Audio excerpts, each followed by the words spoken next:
আসসালামু আলাইকুম এভরিওয়ান। আমরা বিকালবেলা একটু ঘুরতে বের হলাম ভাই। আজকের ওয়েদারটা দেখেন, আর কই দেখেন না জায়গাটা ভাই, নদীর পাশে। আর ঘাসগুলো মনে হয় আমাদেরকে স্বাগত জানাচ্ছে আর কি। মানে এত সুন্দর পরিবেশ, মানে কল্পনার বাইরে আর কি, এতটা ভালো লাগতেছে। যদিও সকালবেলা একটু বৃষ্টি হয়েছে, আর বৃষ্টির পরে এই যে আমরা একটু হাঁটতে বের হলাম। সত্যই এই দেখেন নেচারটা দেখেন ভাই, চারদিকে। ও ভাই, আমরা এগুলারই পাগল, মানে প্রকৃতি।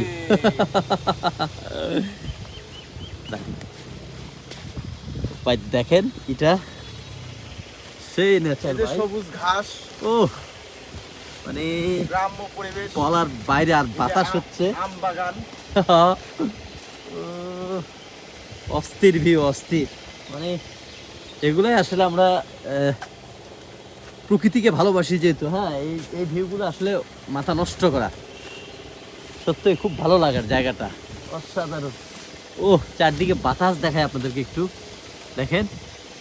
ও কি দারুণ গো।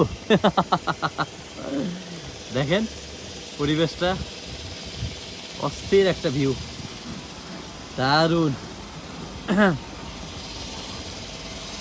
দেখাই এই যে নদী।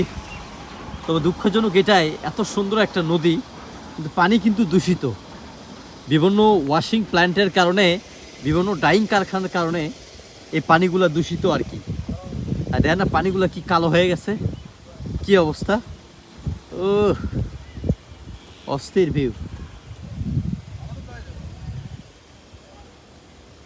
কি সুন্দর। কাকু কি পাট শাক নেই? ও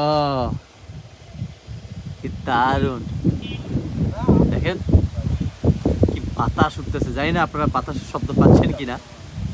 এরকম একটা জায়গায় আপনি বাতাস খাবেন, এটা কেমন ফিল হবে, এটা যারা মানে এরকম একটা জায়গায় ঘোরাফেরা করে আসলে তারাই জিনিসটা খুব ভালো বুঝতে পারবে। দেখেন ও, ও কি শান্তির বাতাস গো।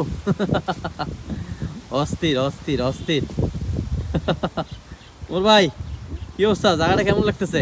জায়গাটা অস্থির মনে হইতেছে, একদম হ্যাঁ, গ্রাম্য পরিবেশ। নিজের এলাকায় আছেন এরকম লাগতেছে নিজের নাকি? এলাকায়, মনে করেন ছুটির দিনে নিজের এলাকায় আসছি, মাঠে যেমন সুন্দর বাতাস, সেই ফিল পাচ্ছি। আচ্ছা যাই হোক, এই ভিডিও এখানেই শেষ করতেছি। আমরা একটু সামনে যাব, দেখি